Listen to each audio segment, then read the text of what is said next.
Welcome, Commander Smiths. We are the Commander Smiths. I'm Adam Smith. And I'm Lowery Smith. Don't worry. We're cousins. Fuck yeah, we are. That's fucking awesome. You got it, There we buddy. go. There we go. Episode 174, and we are continuing with our Salty 64 live action. Are we going to do this in the way of a newscast from now on? Basketball. Such a good skit. Yeah, I was gonna say, did you see that SNL thing? I just heard the bit on the morning show. Yeah, the morning show. Yeah, because it sounded like Meat Sauce did it. I actually always thought it was this is all going over like 99% of our listeners' heads, but I thought it was John Bonus. It like sounded like him, but anyways, okay. Let's get away from that because yeah. But yeah, so we have the Salty 64 tournament. If you haven't been listening for the last 2 weeks, we just had the results for round 2, so now we're gonna move into round 3. That's pretty much what we're doing today, right? No, we have something else. We also have a top 10 Commander cards. Did you get the button ready? No. I was half stalling for you to hit that thing. I know. The top thing is, 10 Commander I cards. might not have even loaded it. Hang on. For Modern Horizons 2. We did the Legends last episode, and we'll do the top 10 cards that we think are going to be played a ton and or personal favorites. Adam's going to really talk about a card that a lot of people love. And I will. You're a son of a bitch. I'm gonna, we should have that. We should have had that. Have you found the button yet? Have you found no, I don't think I loaded it. I didn't even load top 10 Commander cards. All right. I'm just checking. Just got to make sure because right. generally keep our normal like buttons that we have up a lot, but you know that's a button we use maybe every 2 months, I guess. So maybe we just add in the boobies, maybe, because we're not going to use. Hello, boobies. We're not doing any of the other stuff. So I'm drinking a chocolate peanut butter porter from Waconia Brewing Company today, and it's very tasty. I'm very happy with it. Bushmills whiskey on the rocks. Is that good for your quads?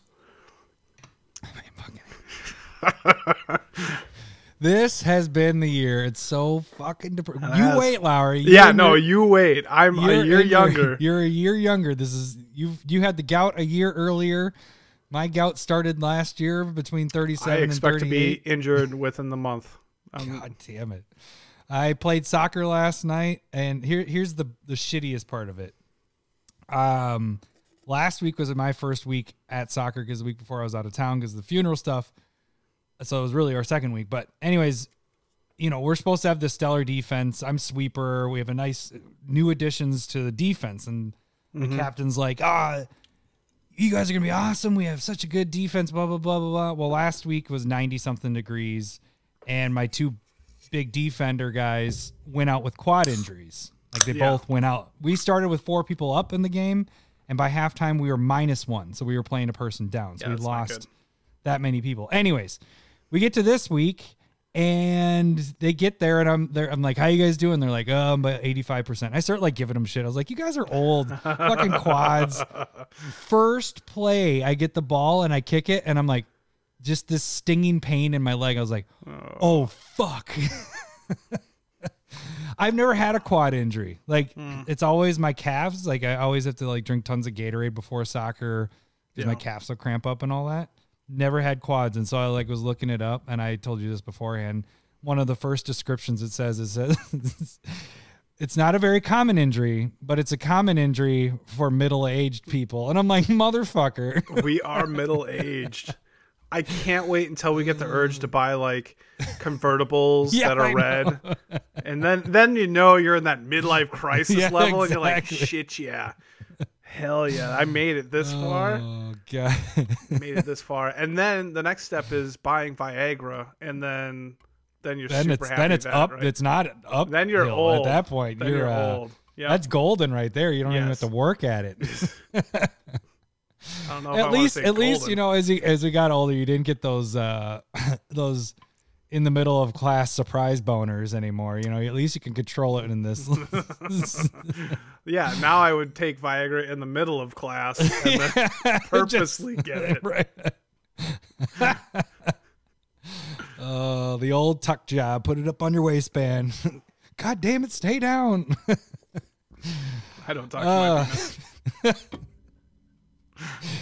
What are we? We're 5 minutes in and we're talking penises. We're doing all right. I mean, just think if Garuk had Viagra. Oh, he couldn't tuck instead of that like anywhere. magic and shit. It'd be sticking out the top of his shirt.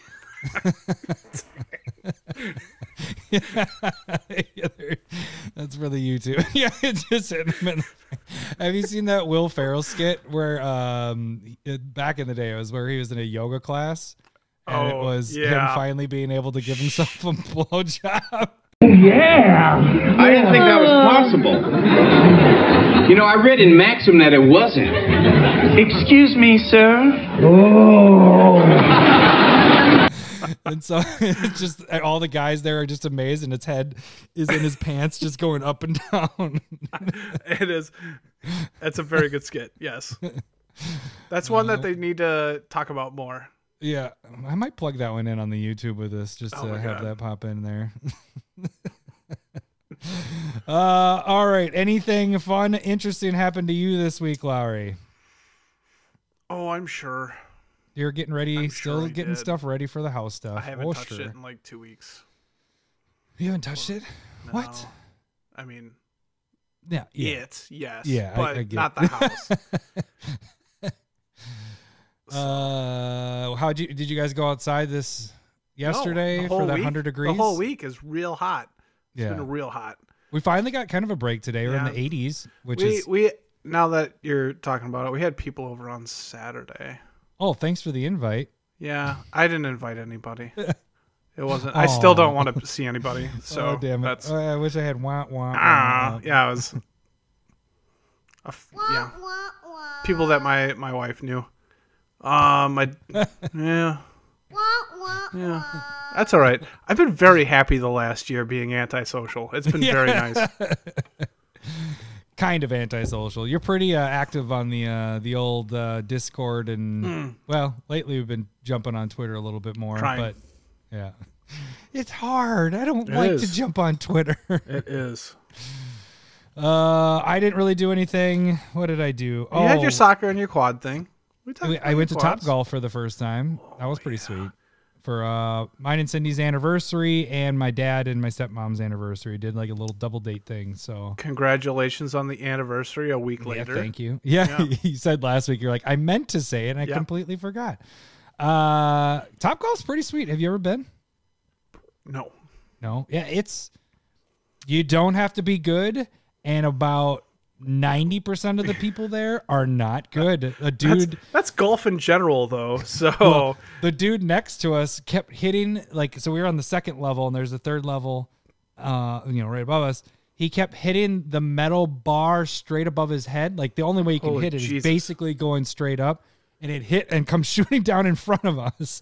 And then my stepmom, luckily where you like drive, they have like this big square thing that holds all the balls in there. They have tracking devices in each of the balls.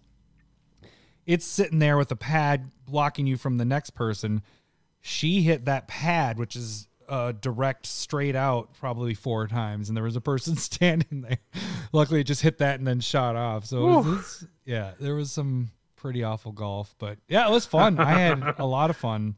Almost, it feels kind of like a bowling in a way. I don't know, because you can play different games, you hit targets, and it was a lot different than I thought it was going to be. I didn't realize each of the balls would have actually tracking devices and stuff on them. So that's really cool. But you waited like 3 hours. Oh God. Yeah. Cause we couldn't get a reservation. So you just kind of show up and we're like, oh, we'll just get food and drinks and, we'll eat and have our dinner there while we're waiting.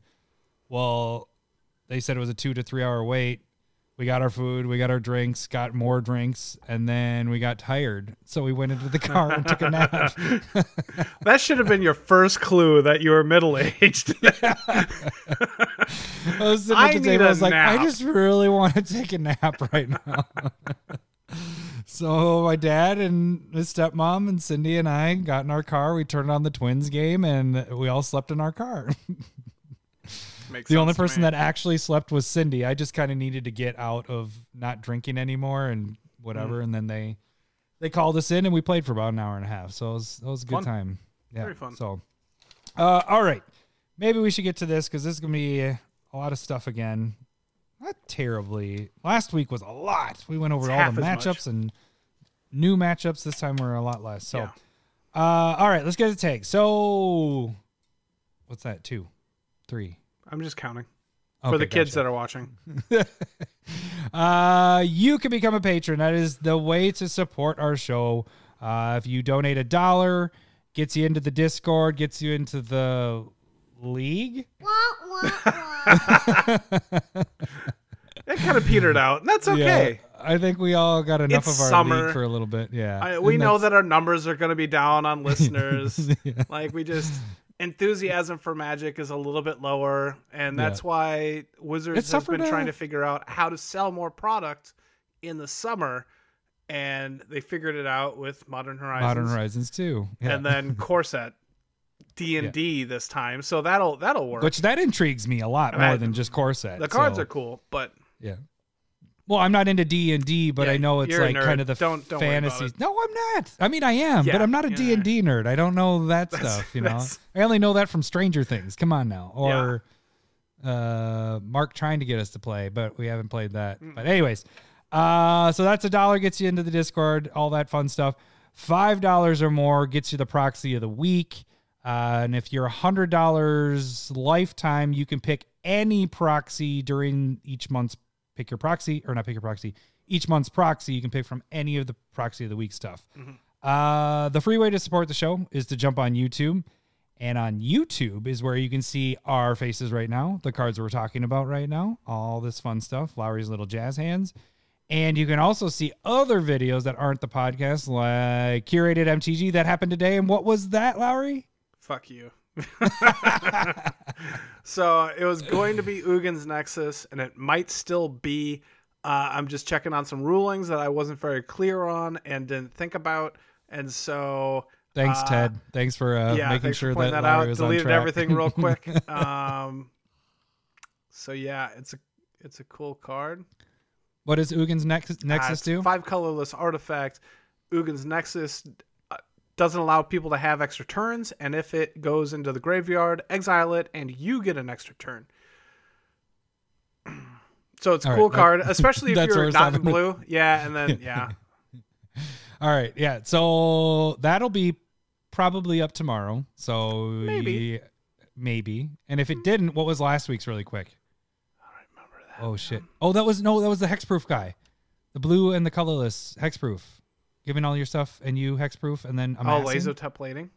Wasn't that? Wasn't that Friday? Okay, yeah. Yeah, that's a blue pretty sweet colorless card. instant, amass 1. All your permanents and yourself gain hexproof.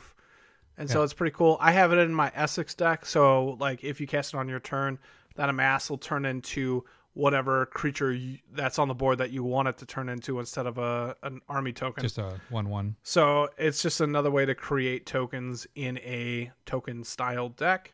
But then also adds the mass hexproof, which is pretty freaking sweet. I always like stuff that does that. Yep. Like Heroic Intervention, we all know is awesome, but that also gives you Indestructible, which is the other part of why that's really good. Yeah. But not everybody can have everything. Right. So that was curated. My Proxy of the Week is another video that you can check out. And last week's was finishing up the X-Men with Vampiric Tutor and using Mr. Sinister, a couple different arts of that.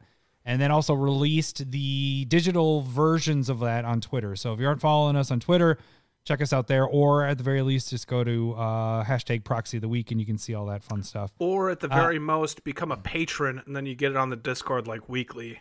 Exactly. That's a good point, Lowery. That is a very good point. Yeah. And then I'm selling us.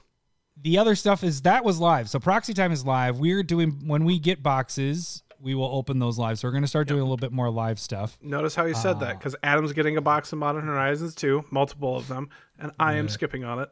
Yeah, I bought the collector stuff. It makes sense why you skip, because The ones I got them for $380, and you were saying what the set boosters are going for $330. It's like $50 after taxes less. And taxes and shipping. Yep. And now the collector boosters are going for like $420, $430 or whatever. So it's crazy. I talked to the store owner guy that I go to, and he was expecting and was hearing the rumor $600 collector booster boxes, not too far off.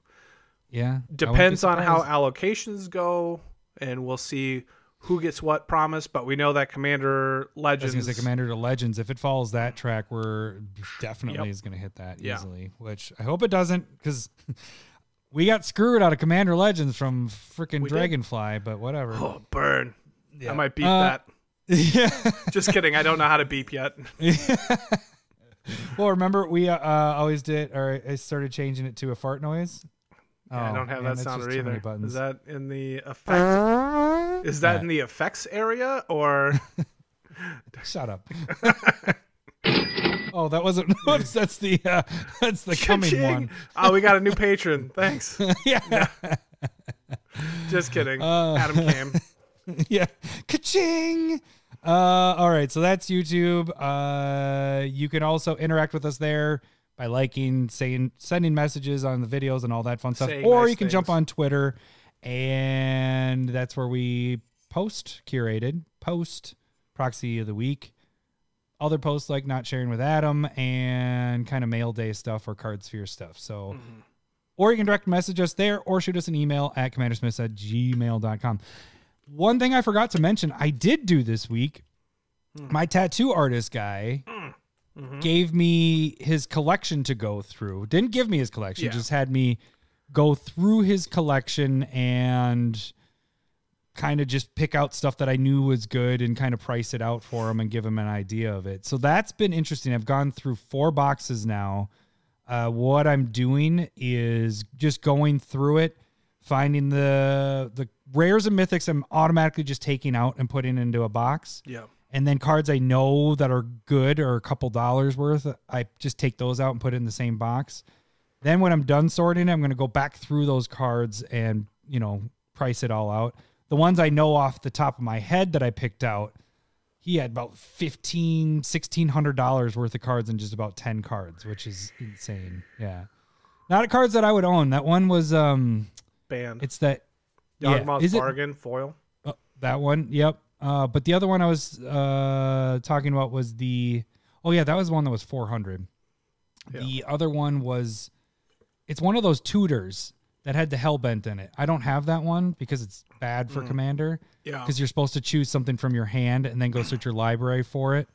That combos in Legacy with Lion's Eye Diamond. It's from Dissension. I also don't remember it because not good in Commander. Right. But I know what you're Tainted Pact. Nope. Yeah. It's not that one. No, not Pact. It's not Pact. Tainted Tutor. Tainting Tutor. Just a lot of taints. Taint. Oh, I could imagine what I could do with a video here with a bunch of taints just popping up. I don't think I would do that. That'd be pretty gross. People get off of YouTube. All right. Let's. So put flowers on it. We're not doing our normal stump. Man, it's gonna be weird that we haven't done stump and all that stuff for the one. Like a month and a half. And if I could find our actual button, we have no buttons today. None. Stump whatsoever. So, boobies. I got. Hello, boobies. I got Gandalf. I got Lord Commander. Where did it go? Lowery, I'm struggling here. That's all right. I blame it on the quads. You're not able to move around as freely. What is our whole thing called again? Salty 64. And we're calling this round the Salty 16. Oh, there it is. God, I have it in pink letters. There's too many damn buttons. All right, you ready? We didn't think about it until about 10 minutes ago. Maybe 30. Ladies and gentlemen, welcome to the main event. We bring you the saltiest cards in Commander with the Salty 64. Let's get ready to rumble! Salty 64. Salty 64. salty. 64. Salty. Y'all ready for this? Do. Yep. All right. So if you are just tuning in for the first time in the last couple of weeks, we are doing the Salty 64 tournament. We started off with 64 of the saltiest cards voted on by our patrons, actually, picked out by our patrons and ourselves. We are now down to the Salty 16 of the Salty 64. We're going to go through the matchups that just happened this week and talk about the new matchups. But reminder, if you want to, first of all, vote. This week, it's going to be hashtag vote Salty16. That's just to find the voting, okay? This is that's to make it easier on you, or you can just go to our Twitter page, and they'll be back to back to back to back, so you can find the first one and just start scrolling down. You'll see all of them. But to win the Expropriate and the Static Orb, you need to retweet when I send out the tweet with the Salty 16. Retweet that tweet that says retweet this, and then also it's MTG Salty 64 hashtag MTG Salty 64 with your pick. So you need to retweet it with the hashtag and your pick. So there's three kind of things you got to do there. And also just recognize that Twitter sucks. So it's fine. And just if you do your best, if and you we'll do it our wrong, best. we will probably still count it when we figure out the winners at the end. So it's winners. Oh, and by the way, how that works is if you pick, let's just say, I'm going to pick Winter Orb, not Static Orb. I'm going to say Winter Orb. Let's say Lowery's Winter Orb goes all the way to the championship and it wins. If that was a card you picked for each week that you picked it, 6 weeks, if you picked it from the beginning, you get 6 entries in. If you only got it in the last week, you still get an entry in there. So there's a chance that you could still win. But less of a chance. So try to pick good cards that you think are very salty. So, all right. So why don't we go through our matchups again this week? So Lowery, why don't you start off again with your side of the bracket, and we'll work our way down. So say what the matchup was and what the winning one was. And then we'll... All right, last week's matchup with Static Orb was against Gaddock Teague, and Static Orb came out on top with a 68% win. So still kind of close. I am surprised that it was that close. I still think Static Orb is way worse than that, right? Yeah. I don't know. It's apparently not Hull Breacher bad, but okay. I feel like all of my matchups are like way closer than they should have, and then Adam has like just lopsided wins on a couple. I'm like, I planned it out. Okay, so next one, higher seed would be. Well, I don't even know if that's true. All right, Aloro, I think Ageless Ascetic versus Derevi, Tactician. And this was way closer than I anticipated it to be. Yeah. We're supposed to be switching off, you asshole. No, I'm just kidding. Are we? Yeah, you're right. No, do this. Do that first, the whole matchup there. That's fine. Right. Do all that stuff. So Derevi only won at a 57 percentile. Yeah. Well, dude, that was one of the ones that was tied up until today. We had one person, Derevi? whoever you were going in, whoever voted today. Let me back that up. Whoever voted Monday morning, Sunday evening, like late night, that person determined they picked the winner on 3 of them because this one was tied. That power. And that one vote popped Derevi over because it was 50-50 until this morning. Allura was my weak pick against Cathar's Crusade. and it just barely beat Cathar's Crusade. Yeah. And then really just barely lost to Derevi. Derevi's awful in stacks. I don't know. Yeah. All right. So what's the matchup that you got going on there then? Okay, so right now this one is going to be Static Orb against Derevi, and I highly expect Static Orb to win. Whoa, wow. This is what I said last week. If Static Orb or Teague won, they're blowing out Allura or Derevi, whoever is in that. So more than likely. Yeah. I think this is going to be like Static Orb. 30. Yeah, I was going to say Static Orb won by 68%. It's going to get more on this one. Okay. I think Teague was a tougher matchup. All right, so then your next matchups here, you had Send Triplets against Soren. And triplets came ahead with 76%. So that wasn't too bad. That was a pretty... We kind of expected that one. Yeah. That was... Then I think this one's the more surprising of the... This is another one that was, up until this morning, was tied. T-Grid, which is the... What's T-Grid's full thing? It was T-Grid... I don't know. It's the one from Kaldheim, God of Stealing Your Shit in Black. T-Grid is going against... Yeah, it is. Yeah, it's God of something. God of whatever. But it went against Ristic Study. And like I said, it went it was 50-50 last night going to bed, woke up this morning. T-Grid wins at 55%. So by one vote, that sucker, it took it down. So this week it is Centriplets going against T-Grid. Now this one... I expect triplets to crush again. You think so? Yeah. I mean, they're both the same thing. Kind of, stealing people's stuff. But... Is T-Grid just too new, and that's maybe it's... I think so, but also, like, again, from that first round, Bill from Woodbury saying, get your grubby hands off my cards. And they're able to look in your hand like, oh, let me just... Yeah, I'll play this card, and this card, and this... And just... But T-Grid has... Oh, no, I guess I was going to say, it's been killing, except that was actually a 50-50 there, but... Yeah. Yeah, I probably agree with you there. I think triplets is probably going to win on that one. All right, now we move to your lower part of your bracket there. All right, there. so solid matchup from last week would be Jockelhops versus Triumph of the Hordes. And Jockelhops won at 63%, which is the same percentile that it won the week before as well. Yeah. And Triumph of the Hordes, I was expecting to put up, like, I thought this would be really close. I mean, 63 is pretty damn close. That's only a couple votes off there. Yeah, I mean... Trump lost by a bigger margin than that. So you were waiting to get that in. We're gonna lose listeners now. All right. And then the next one, we're not going to gain anybody. They're not going to spread the word and be like, "Hey, they just did a Trump joke." You gotta listen. I don't know how to beep any of this. I'll just fuck. All right. The next one is Aura Shards versus Mindslaver.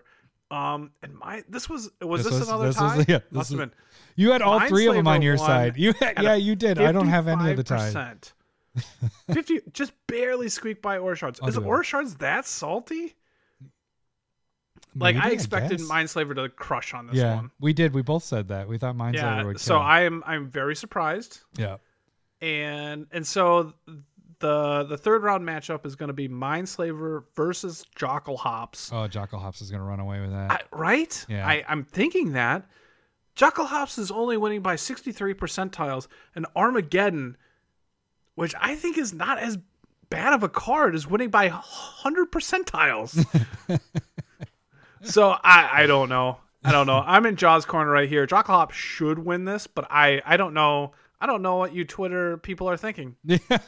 I don't know. And by you saying Twitter people, it's mainly our Discord. other Discord patron people. All right, and the last matchup you had this week was Grand Arbiter against Emrakul. Grand Arbiter ran away with that sucker. Yeah, that's my biggest win, right? 85%? Tied for your biggest win. Your next one is also your other biggest win, which is Winter Orb against Torment of Hailfire, and Winter Orb comes away with it at 85% as well. So two 85%ers going head to head. Who do you have in this one? This is tougher than I was thinking. I've played against Grand Arbiter more times than Winter Orb. I don't think we have anybody in our play group that plays Winter Orb, right? You do? I have one thing that has Winter Orb with it, and that's it. One deck. But I haven't been able to play. I don't even remember it. Yeah, that's insane. So I think Grand Arbiter wins this, in my opinion. I feel Winter Orb wins in this. I think Winter Orb will win, but I would vote for Grand Arbiter. This is your closest matchup, I think, out of all your matchups of this. Looking at all of them, I think this is going to be the one that comes down to the end there with. Yeah. The closest. All right. I'll start on the top of mine, and then we'll work our way down with that. So now we jump onto my side of the bracket. We had Expropriate going against Back to Basics. This one was tied until this morning, and Expropriate came away with the win at 55%. That's not saying a lot of good stuff for my number one pick. I don't know if it's gonna make it. But I mean, like, they're both. I think we came out going like this is gonna be really close, and it was really close. Yeah, so. We said both of those number one matchups are gonna be tough, and mine was a little bit tougher. But it is going against Opposition Agent. Oh, wait, sorry. And then we had Opposition Agent going against Blood Moon. And Opposition Agent, again, this morning came out with the win. 55% beat out Blood Moon. So actually both the land manipulation cards, I thought they could have gone against each other, got knocked out this round. Very, very close, though. That's how good or salty those cards are. All right. And then Opposition Agent versus Expropriate. Opposition Agent's going to win this. Oh, you think so? I was thinking Expropriate with that, but I may be wrong. I'm not trying to be biased with it because I don't think Expropriate makes it. But I thought it was going to get beat by Back to Basics or Blood Moon because I thought one of those would get there. But I could see it. I think this will be a very close matchup as well. All right, next one, Lowery. The next. So in that second round, Cyclonic Rift went against Draneth Magistrate, and I don't remember how I felt about this matchup, but Cyclonic Rift came away with a 62% win. Edged it out. And that makes I mean, yeah, it's all right. It's not 55%, and it doesn't matter. But it doesn't matter because it's not going to beat. Hull Breacher, which Karn went against Hull Breacher. The great creator against Hull Breacher, 100% Hull Breacher. So far, Hull Breacher week 1, 100%. Hull Breacher week 2, 100%. The only thing that's gotten 100% in any of the rounds, one or two, is Hull Breacher. Yeah. It's a lot. That one, I think. I mean, I get it. Hull Breacher sucks when it comes out. I'm either like, kill that player if I can't kill Hull Breacher. Like if Hull Breacher, I can't get rid of it. Well, so Cyclonic Rift versus Hull Breacher. Hull Breacher is going to win 100% on this one as well. I don't think so. No, not 100%. It can't. There's no way. There's a lot of 80-20. Yeah, I think this one Hull Breacher is going to run away with. This might be just fucking. That might just be the win right there. Yeah. Hull Breacher. Jesus. All right. Then we move into the lower part of the bracket. We had Stasis going against Void Winnower, and Stasis kind of came out with the win there. Crushed. Yeah. 75% of the votes for that one. And then we had Craterhoof going against Smothering Tithe and a surprise upset, I think. And Smothering Tithe won 65% of the votes. So we have Stasis going against Smothering Tithe. Where do you go on this one? This Stasis is going to crush. Yeah, it's going to. This is like 90-10%. Yeah, I feel like Tithe is just getting by because it's like kind of annoying. Yeah. And like getting lucky matchups against like Calamax first. And then Craterhoof shouldn't even been on the list. We don't even know how it made it. Gwen made it. No, I didn't see it. No, you didn't see that text afterwards. It was all right. It was a joke. She jokingly said it, and all I was doing was going off of the list. I was like, okay, there's a card. There's a card. Who's the person that said it? So that's how Calamax. I was fine with it. I was like, Calamax, I'll take that card in there. That'll get Lowery salty. That's fine. All right, so Stasis is going to win on that. And then why don't you finish up the last round or the last matchups? All right. In the second round, Vorinclex was going against Omniscience, and Vorinclex crushed at a 95% clip. And this is where I wonder why Hull Breacher is so reviled. And then there's Armageddon versus Narset. And Armageddon won at 80%. Narset hardly got any votes. Yeah. And they're very similar card to Hull Breacher. Hull Breacher's giving that person the treasure tokens for it, Like it's just a bit more brutal, Yeah, it definitely is a bit more brutal. But Armageddon over Narset at 80%? Yeah, so So, and I think this is your best matchup right here. Oh, yeah. I was going to say, versus Armageddon. They're both land hate. And like you said earlier with which one were you talking about? Jocalops? Yeah, Jocalops. I've never seen Armageddon played besides that one with Trombley. I see Vorinclex, including myself, playing it all the time. Yeah. I could see Vorinclex stealing this one away. I would be... And I'd say it's a steal because I think Armageddon's probably the more salty card, but Vorinclex, I think, is the one that just it gets more play. Yeah. I haven't seen any votes for Armageddon either, but I've seen multiple for Vorinclex. For the final, you're saying? Yeah. For people that want to win something. Mm-hmm. And so, like, I can see on your side the finals being Vorinclex and Hullbreacher. Yeah. But I could also see Stasis and Hullbreacher. I think we've kind of concluded that Hullbreacher is going to win the top bracket. Yeah. I think its toughest matchup is this week, Rift. It's good. If it wins against Rift, it's going to win whoever wins with Expropriate. Yeah, because it'd be opposite. Yeah, Ope Agent or Expropriate versus Hullbreacher. Hullbreacher is going to win that one. And then the bottom bracket, Stasis is going to run away with it. But the Vorinclex or Armageddon, if Vorinclex gets there, that'll be really good. Yeah, that's going to be a good matchup. There's 3 really good choices on the bottom and only 1 really good choice on your top. On yours, I would say Static Orb is going to get there pretty easily, I would think. I think you're going to have Static Orb against Tigrid. Winter Orb? Or no, we said triplets. We said triplets. We did, didn't we? Yeah. Yeah, I think you're. I think triplets. I know. I think the 3 colors throws me off a little bit, but it's because it's triplets is going to be your commander. And then your bottom, your tough matchup is Winter Orb and Grand Arbiter. But the winner of that, I think my championship side is going to be Winter Orb versus Static Orb. I think so. I think it's I loaded up on the orbs, expecting them to be somewhere. Mesmeric Orb. Did you get an orb? No, you got a fake orb with Hikori. That was. Where is your other orb? I'm trying to find it. I thought you Mesmeric Orb. I got Mesmeric Orb. That was first round against Tigrid. Static Orb, Winter Orb. Yeah, I think they're. And that's all close to Oko and Oloro. I mean. Yeah, this could be start good. With those. It counts. I mean, it's a good matchup this week, but the next weeks are going to be. All these next 2-3 weeks are going to be kind of crazy. Yeah. Your bottom bracket is really good. Top one's just a Hullbreacher bracket. Let's just move it to the finals and then we'll just be done with it. And then I'm surprised. I wonder what seed we had it in. Now that we're looking at it, is that 1, 2, 3? Might be like. I think it was like fourth seed. No, it was down there. I remember.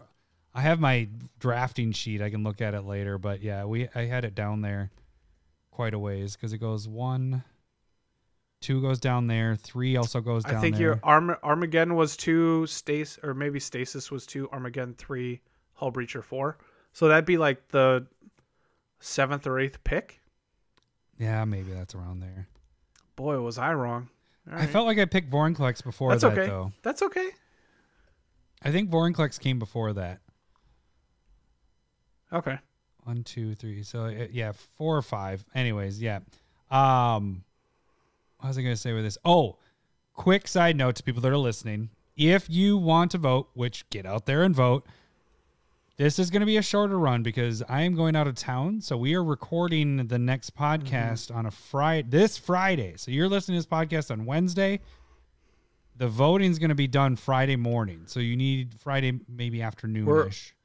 We're putting the votes out as soon as possible. Yeah, I'm going to... Maybe even before this. So if you're hearing this, it's probably already out. Yeah, so you probably maybe even voted on it if you're following us on Twitter or a Discord member. You already have voted. Yep. But get out there and vote because it's not going to last as long. The following one will last the normal amount of time. But this one, just because I'm going to be out of town in a place that doesn't have service, there was no way that we could... Well, no, that isn't even it. It's just we're recording on Friday, so we need to have the results by... and we do our best to allow every vote to count. And so that you can even mail it in. It's fine. you can even mail it in. That's we didn't do any jokes of that for the first 2 weeks, and now we've done. We've been pretty good. We've been pretty good.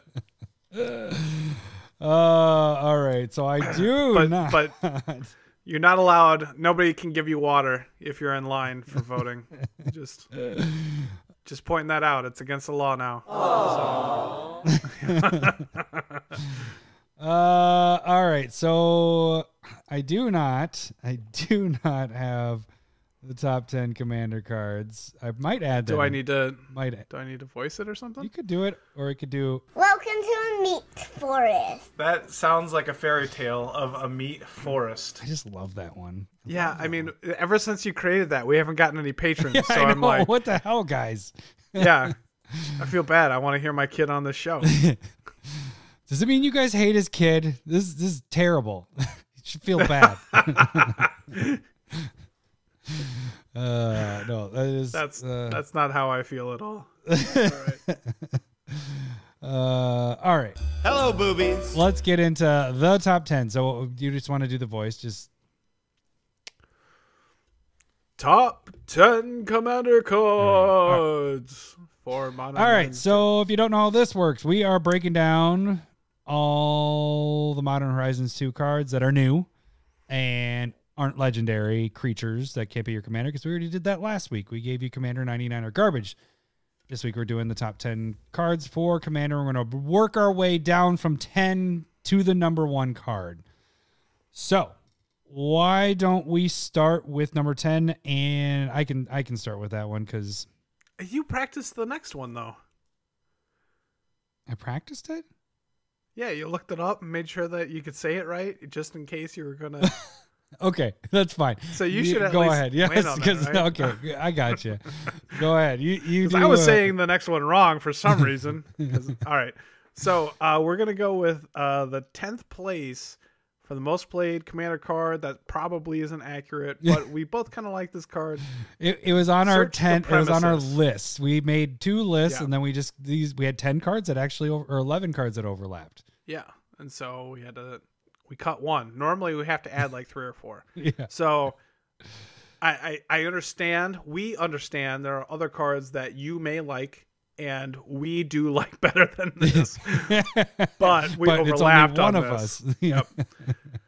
So search So the should premises. we be changing the name of it?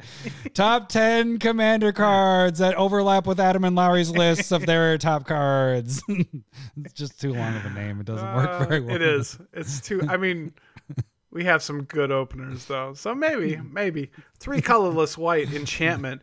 Whenever a creature attacks you or a planeswalker you control, investigate. Which really should say, create a clue.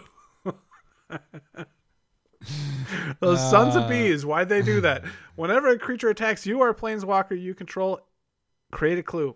And that is for every creature that attacks you, and that is really, really good if And you can use those in white.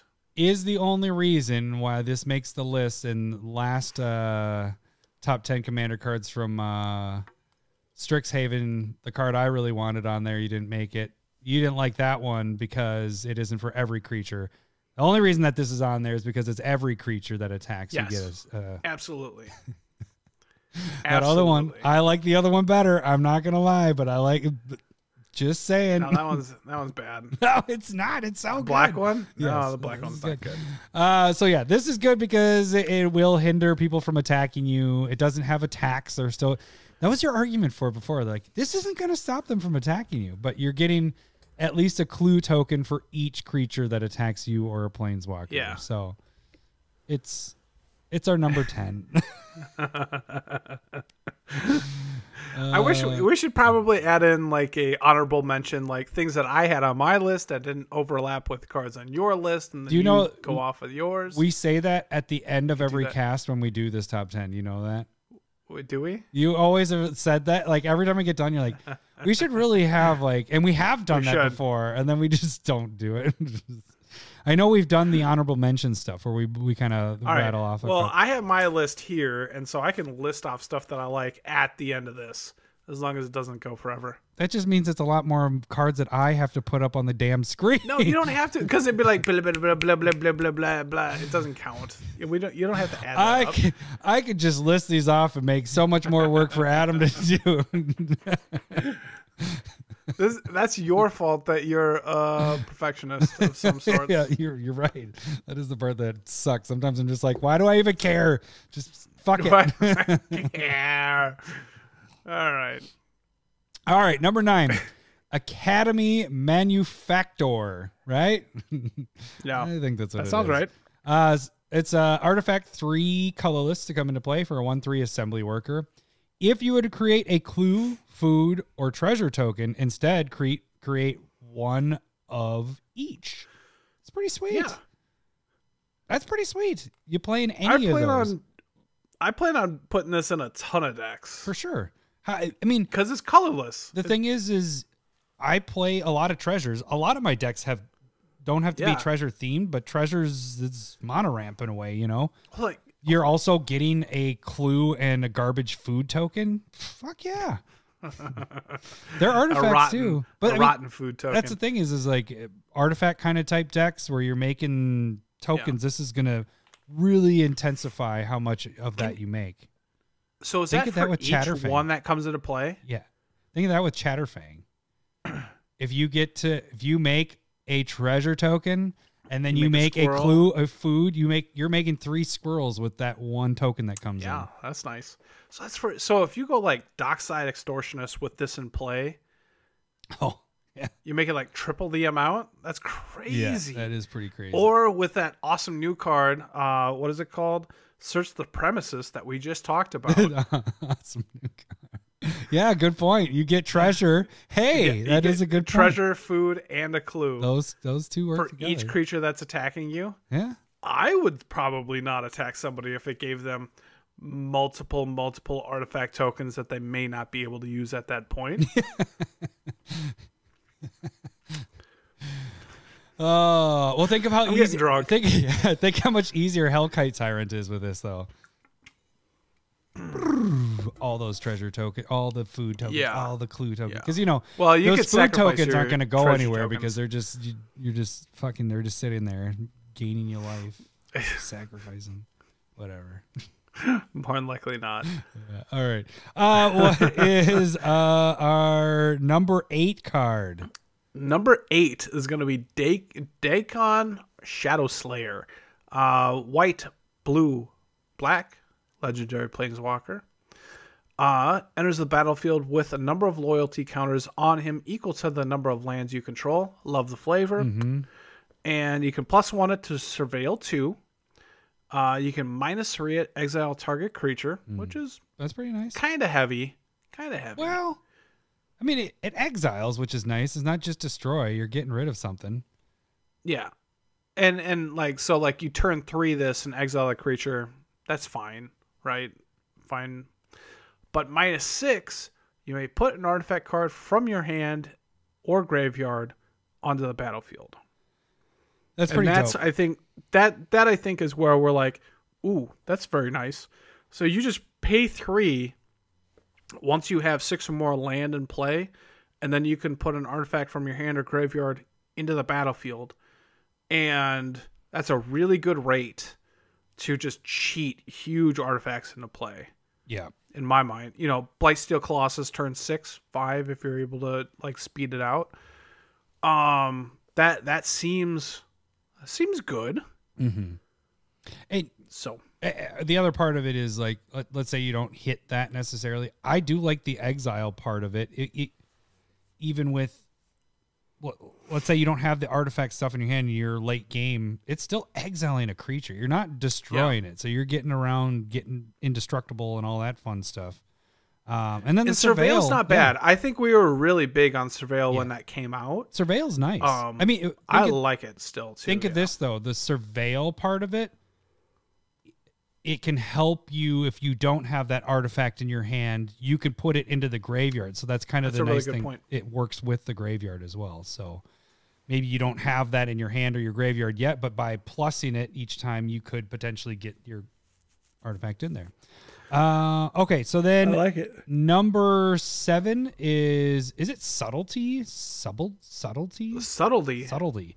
So this is 2 blue, 2 colorless for a 3/3 elemental incarnation, flash flying. But the fun part of this card is it has evoke, where you can exile a blue card from your hand. So shit, you don't even have to tap mana for it. And if you don't remember what evoke does, is it comes into play and it instantly sacrifices it. You can do some little tricks there, and sacrifice triggers or death triggers do work with that. But when it enters the battlefield, choose up to 1 target creature spell or planeswalker spell. Its owner puts it on the top or the bottom of the library. So you're kind of delay countering a spell, creature or planeswalker spell. So that's kind of nice. Most likely they're not putting it on the bottom of their library. But this is pretty sweet because it's a free delay counter on a stick in a way. So I think this will get used quite a bit. Yeah, I mean, like, putting it on top is still like you're losing a draw, right? Right. And so that turn is pretty much done depending on what they cast. If they all out tap to do this, yeah, now they're drawing and having to do, like you said, lost their draw and having to do the exact same thing the next turn. If that's what because they're not going to draw anything extra, more than likely, vacuum wise. So I mean, like, I think it's a really good card. It is that narrow because it's creature or it has to be a spell, so it's something that they're casting. But being able to just exile a blue card, it's exile, right? Not discard. Yep. Yeah. Exile. So exiling a blue card, I think it's a really, really cool card. And then also if they're just like, I don't want to try and recast this next turn, put it on the bottom, then you're like, well, good, I got rid of something that I didn't want around anyway. I would think, though, most likely 9 times out of 10 they're putting it on the top, but and then you mill them. But then but then you also other players know what's coming. It isn't a surprise at that point, so they're going to know how to deal with it or save a counter spell just for that. So it's not a surprise anymore. So this is going to get some work in Commander. All right, number 6. Do I have to say this? I don't want to swear. Hang on. You got the fart button ready? All right, ready? Go ahead. You ready? Damn it. I said it I did it too late. Try it again. All right. Damn. I can't believe this is 13 plus, Wizards. What are you putting a cuss word on your cards for? Damn. Still not getting it. So it's black, sorcery, destroy target creature. A creature destroyed this way cannot be regenerated. And then it has overload for 2 colorless white, which means destroy all creatures. And they can't be regenerated. And so it's a Wrath of God, but spot removal if it's at a cheaper cost. It is fantastically flexible. It's going to get used a lot. Yeah, it's going to be used a ton. It should be. Great card for sure. Yep. We don't need to go too in depth with that one because it's a good removal. It's a good. I like the one thing I will say is I like having that mix of spot and mass on one card, which is kind of cool. Yeah. Yep. All right. The next one is we're on 5. Yes, number 5 is Sword of Hearth and Home. This is probably one of my favorite swords, if I'm being honest. But this is up there, dude. I mean, I like it. So it's obviously the 3 colorless sword cost and the 2 to equip. And it gets. Oh, sorry, my computer's making all fun noises. So creature gets 2/2 and has protection from green and white. And then whenever creature deals combat damage to a player, exile up to 1 target creature you own. Then search your library for a basic land. And wait, basic land card. I don't think. Oh yeah. Then it says put both cards onto the battlefield under your control, then shuffle. That was just worded weirdly, because it's so you're exiling and searching your library for a creature or a land, and then they both come into play under your control. So that's pretty sweet. So you're going to get land. You're also getting a ETB effect. on your creature. So I play a lot of ETB. This is going to get used a lot. And pro green is kind of nice. And then you kind of avoid the spot removal that white is very well known for. I think this card's going to get used a shit ton. It's going to get used a shit ton. I think we can cuss. Who cares? I'm just kidding. Who cares? Wizards is never going to give us Wizards cares. That's card. why we aren't getting preview cards. They're not gonna give us a preview card. They're not gonna do that because we just swore because they put their damn on it. Yeah. We talk about their lovable Garuk's dong all the time, and they don't appreciate that. It's huggable, very huggable, I'm sure. Veiny. Care Bear. I don't know why I said that. Care Bear. All right. Its tummy lights up when you squeeze it. I'm assuming that it like stretches out its stomach and shoots something at you. All right, number 4, Lowery. We're gonna go with Solitude. 3 colorless, white. It is an elemental incarnation. 3/2 flash lifelink. When Solitude enters the battlefield, exile to one other target creature. That creature's controller gains life equal to its power. And then it has Evoke, exile a white card from your hand. So this is a swords, but potentially a free spell. It's a free Swords to Plowshare. Would I pay this at 5? Like 3/2 lifelink? I think that's pretty sweet with the removal on top. With the potential, like all of these with the potential with Panharmonicon seems nuts. Yeah, that's a good point. Or just like doubling it. And like you said earlier, with the Evoke costs, you can do a little bit of shenanigans with it at that point too. So you can like cast spells on it before it's gone. You can react to the trigger.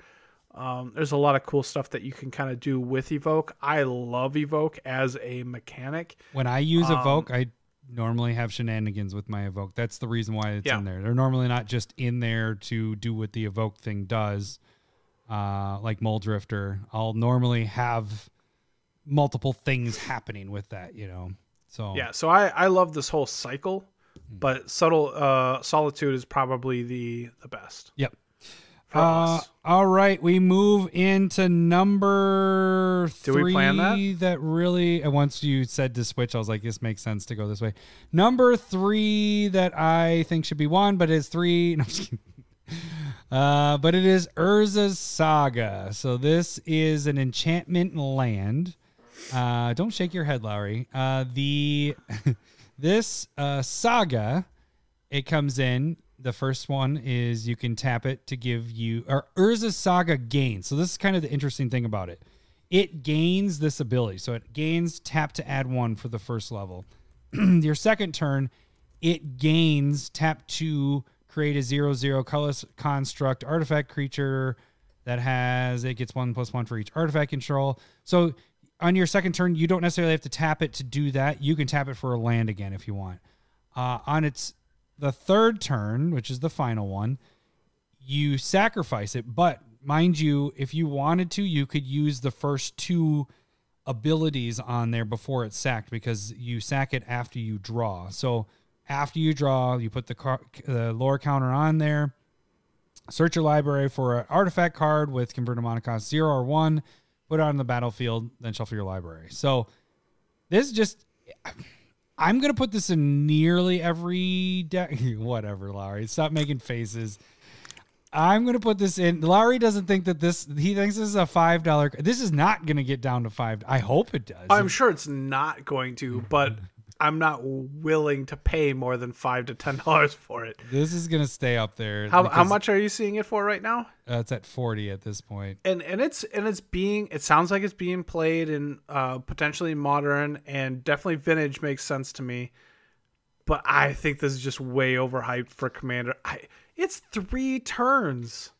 You have so many turns in Commander. When you're like, Oh, but it gains the This is tap funny. for a We're land, and that second we're turn you get to arguing tap our it for a number land 3 again. card. It's like, oh my god, I get to tap a land for mana. Holy But- shit, that But blows my you mind. You get to go get a damn Sensei's top on your turn 3, like on your third turn. Like Sensei's Yeah, is huge to have that throughout but the to game. losing a land is not worth going and having a Sensei's top. If land, because I'm using the top to search for a land. It if doesn't make sense. if the land matters at that point, then you go and get something that gives you a bonus. You get an extra land, you get a soul ring, you get a mana crypt. Like but having all of this, like it just replaces itself. So it's not like you're not getting 2 from a soul ring. Then you're only getting 1 because you lost a land drop. Yeah, but you And gained so, a land. like soul ring, would you pay? But I would crop still play rotation. the card of Do you do pay like 1. stuff like that where you sacrifice to go get a land and stuff like that? I know that's basic. what? Like crop rotation stuff where you're sacrificing a land to go get another 2 land out of your deck type stuff. You don't like doing that where you get an extra land out of it, you know? Like No, so I don't like. I'll do crop rotation when I'm going and getting some specific land for a specific ability. There's other lands that do that same thing. Harrow is what I'm assuming that you're talking about. I play Harrow in 1 deck, and that's to get 4 land from Calamax instead of 2. Otherwise, it's not good enough. This you is know, giving the one you from a land Battle for Zendikar is not good advantage, enough. and it is a land itself. Like it's so easy to do this. But it's at the very it's 3 worst. turns. It's 2 turns after you play it. So? It's so slow. It's slow. Number 1, it's slow. Well, Absolutely. if they went any faster, this card would be a freaking $1,000 card. You don't want it to go any faster. It'd be a $20 card if it was any good. Yeah, I don't think this card's good at all. I want I'm to sorry. record or keep this. I got. That's fine. We are mark recording this down. Is a podcast. I know. I'm marking this down, and we're gonna come back to this in a year and be like, I'm sure wrong. I'm wrong, but wrong. I don't think it's worth the amount of money that it's going for right now. It's because it's absolutely not worth it. Well, the reason why is because overhyped. it's a multi-format staple that they're using in all the other formats, and so it I makes sense wish. in Vintage. From what you're telling me in the modern deck, it doesn't make sense in the Amulet Titan deck. I think it's way too slow in that deck, but maybe it's good enough in there. Maybe. It's getting played everywhere. It's fucking crazy. It doesn't seem. I good enough honestly, for Commander. I said this precast, which we don't have unsnipped at this point because maybe we should have on this one. None of you listened. Yeah, but I personally, and I haven't heard anybody necessarily say this, but I think this could catch a ban in some of those formats. Like that's how much it's getting used. I don't think it's going to be banned in Modern. Again, it's too slow. And in Vintage, maybe restricted, but again, it's too slow. It's absolutely too slow. Why do you say it's too slow? Like it's too slow, especially for Commander. Like that's what Commander is: slow. Soul Ring is not like it's still good when you get it turn it's 3 still or 4 good or 5 when or you 6 get or it. 7. Yeah. But you have to get this land on turn 1, 2, or 3 to get it on 4, 5, 6, or 7. And this is what we kind of talked about beforehand too. Is we don't play tutors. So yeah, if I don't get that Sensei's top in the first few turns or halfway through the game, you know, I'm never getting it, you know, but now I have kind of another option of like, this doesn't feel like a tutor. But it's kind of filtering through for depending on, I really need the land. So I'm actually going to get Soul Ring. If I'm good on land, most of the time I'm probably going to go get Senseis at that point. You know, this is another way to more consistently get Senseis. If you would convince me more on like going and getting a Skull Clamp. Skull Clamp seems real good to me.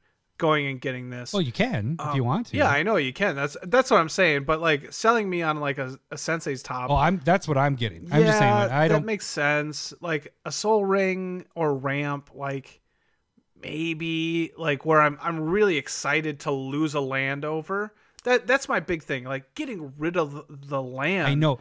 Is the problem. Your pet peeve is losing land because that's why you don't play like the Gilded wherever the ones that you have to sacrifice land. Unless I'm abusing that. You even don't like the one that has hexproof, even though it's like it's safe, but it isn't completely safe. You're very weary about playing those cards. Whereas I do play those cards. I kind of take that, I guess, chance of, because it can blow up in your face if they destroy all non-basic lands or even back to Kildare basics type Outpost, or like, even though I like those alliance lands, some of them, like, it's still losing a land. Like, and you're not really gaining one. I don't. I'm very wary of it. Like you're saying, I don't like it. Can I say? I wish our listeners could see what a normal game with Lowery looks like, because he shouldn't care about land, because normally Lowery has half of his deck is just on the table of land. It's like this big, he by far, wait, you admit this part, in games, you ramp so well all the time that 90% of our games, you always have the most lands, right? In play, you tend to have by far the most, like whenever it's like, all right, do you have more lands than me? Yep, Lowery does. Okay, good. I can get my land tax thing. Yeah, exactly. No comment. I think you're very good at the land stuff. And I think that's why this one affects you a little bit more, because that's the thing you don't like to do as much. You like, your one of the things that you brought up in the not unsnipped was like bringing it back with, like Crucible of Worlds or whatever. Crucible. You're still losing a land drop in my mind after 3 turns. and again, it still takes 3 turns. The most interesting part of this to me is making the token. I think that part's the stupidest part. But I'm the one that likes Dig Site Engineer, and I'm like, I'm really high on that, but it's a 35-cent card right now. I'm Dig Site, I had that when we were playing the pre-con stuff. I couldn't take advantage of it. I have an Oscar right now, and it's fucking fantastic card. But have you played it against people though? Like the situation, every time I got it out twice, and I'm not saying it's a bad card, because we put that on our top 10 list. It just only because like I pushed for that. Yeah, I know I did. But the thing is it never, because of that tapping it to get that never seemed worth it for what I needed to do in my hand. When you have 3 other players, it was like that was very minimal benefit to what I needed to do. It was either I needed to protect my stuff or I needed to destroy this or that. And I didn't use it once, not one, and I had it from the beginning. And so I was like, damn it. I was really excited because I was like, this was on our top 10. I even like said it when a player was like, this was on our top 10 list. And they're like, oh, we don't listen to your cast anymore anyway. So we have friends that like us. Not for our podcast, though, apparently. But yeah, that mana part of tapping it and getting that out was a little harder to do than I was thinking, especially because it's when you cast something. So you have to make sure that you have, like, there were times I was setting up to be like, like for you'd want to put this in like a proliferate deck so that it happens like that next turn. You're talking about this? Yeah, or is it Saga? It doesn't matter. Because what you want to do is it can go on any deck. It's a land. It's too slow. Because tapping it for mana on that 3rd turn then it's just mana. Then your turn 6, you're getting something and you already have enough mana. Then you're going to get your Sensei's top, or your. I think it's highly overrated. Again, $5 to $10 card is not a bad card. This is not right. It's not a bad card. That I want to make that clear, but it's not like Card Kingdom has it for $50 right now. It's not that good. You know what I mean? All right, let's see. Episode 174. Yeah, you write that Lowery down. You write that down. How about we do this? Where is this? Our number 2 will be a more expensive card in a year. Because it's fucking green and it's amazing. Yeah, it's a fucking amazing card. Oh, I don't know if it'll be in it.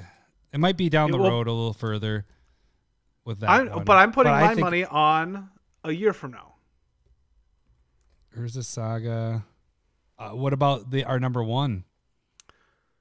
I don't know about that. I'm just going with like for like. So number 2 on our list is going to be Yavimaya, Cradle of Growth, and it's a legendary land. Each land is a forest in addition to its other land types. You want to take that bet, or you the problem is you have an advantage of there's a card like it that always goes up to the price that it's at, you know, Yeah. like it's like, yeah, this is that. I think, and I don't have to sacrifice it. I could take you up on that. So an on-air bet here. So Urza's Saga. You want to do a year? We should almost do. Yeah, we could do a year. We could just do a year. And we're It's doing what? What are we doing? Are we doing the premium version, or are we just doing the pack card of this? Pack card. Pack. And what is our bet? What is our bet? Oh, our bet's nothing. I don't No, really bet. No. We got to put. I'm just betting. No, we got to put a bet up. There's I'll send something you a penny. online. Or something. You want a wheat penny or what? Should we do a loser, since we haven't done the shots in a long time? Loser concrete mixer, or should we get a listener suggestion? Yeah, we could do that. All right. If somebody can remind us and point out. I'm gonna write. No, I'm starting to sheet. We got to start doing bets great. here. I don't like really this. want to do that. What? Now you're backing out. You're like, oh, like betting. No. I'll do this bet, but I don't want to like always bet. I don't want to do like one bet per episode, and then from a year on, I'm doing a shot every week. Like I don't want that. All right, mark But it in the books. I'll bet a dirty shot for Yavimaya versus Urza Saga. All right. What site? Write it down. What are we? Dirty What shot. site I'm writing are we it going? right now. If it's close, are we saying cheapest on TCG or TCG? Okay. Dirty shot, and a year from this date, which will be when this comes out, 6/16. 6/16, and person takes a dirty shot. All right. So now I gotta hope Regular for what you were hoping for is having it banned in some type of format. Yeah. That is true. Oh shit! I didn't even think of that because I do think it's gonna get banned, and I was actually hoping that it would, because then, all right, regular pack of it. Yavimaya is not getting banned, but it's a really really good card. Yes, I agree. That's why it's number 2. I mean, it's land. Going with number 1.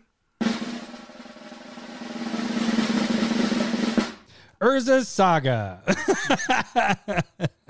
No. It is not. No, it's Esper Sentinel. So we have 1 white for a 1/1 human soldier artifact creature that can be searched by Urza's Saga.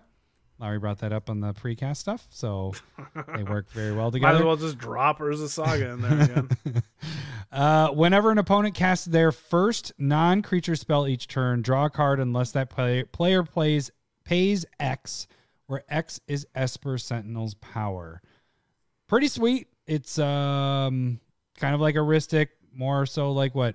Mystic Remora? It's more of like a Mystic Remora to me. I didn't catch it was the first non-creature spell, so... Yeah. So it's not a ton, but like it's a creature, it's an artifact, easily removed, but it doesn't have the cumulative upkeep. You're going to have you're against enough players. It's in white. This is the best white draw spell there is, right? Yeah. Yeah. Why the fuck doesn't it say you and that player get to draw a card? Yeah. Like, make it goddamn dumb. Yeah. So this card is fantastic for white, especially. And it works so well with Urza Saga. I mean, it works okay with Urza Saga, but Urza Saga doesn't really work well with itself. So just it hates sacrificing itself. Yeah. No, this is an excellent card. Definitely hoping this card drops. I want to see. Yeah, I hope it's. Drop I don't know tough. where it would be. It's on Card Kingdom right now. It's like $33. I'm hoping it gets down to like $10, but I don't know if that's going to happen. Yeah, like that 10 to 15 range. It's at 20 kind of on TCG stuff right now. So, but releases this weekend. So that's the other thing we have going for it. Hopefully. Yeah, we'll see. But yeah, that was the top 10 Commander cards. And no, we are not going to go over the other ones, Larry, because it's already over an hour. Yeah, you're right. Okay. We have other cards we like. So if you like other cards that we did not mention, maybe jump on the YouTubes and shoot us a comment on there, and we'll tell you which list that was on whose Look at that list. plug. Here we go. Look at you. Or you can just put it on Twitter and also underneath when we post it there. But YouTube's probably the best place because the more interaction we get there, the better, because it just kind of promotes the show by itself. So, yeah. All right. I think that's it for this week. So next week, remember, if you're hearing this cast and it's Wednesday, Thursday, or even early Friday, vote. Go to... Yeah, it's going to be quick. Hashtag vote Salty16 or MTG Salty64 to find it, or just check out. Do we have a time Twitter. that we're cutting it off on Friday? Like 7 p.m.? We just need to do it before we do the cast, so it'll probably be late afternoon. Well, Okay. somewhere in Yeah, there. I guess we got to prep it too. So. Yeah. So yeah, check that out. Vote, get it in there, because this is going to be a tough one. And then we'll have the, what is it? Quarterfinals next week? Semifinals? The Salty 8? The Salty 8. What do we do? We'll figure out that one, and then we really won't until the cast starts, and then we'll come up with something stupid then. But yeah, so hashtag vote Salty16 for the Salty 64. That was it for this week. We will catch you guys next week. Thanks for listening. See ya.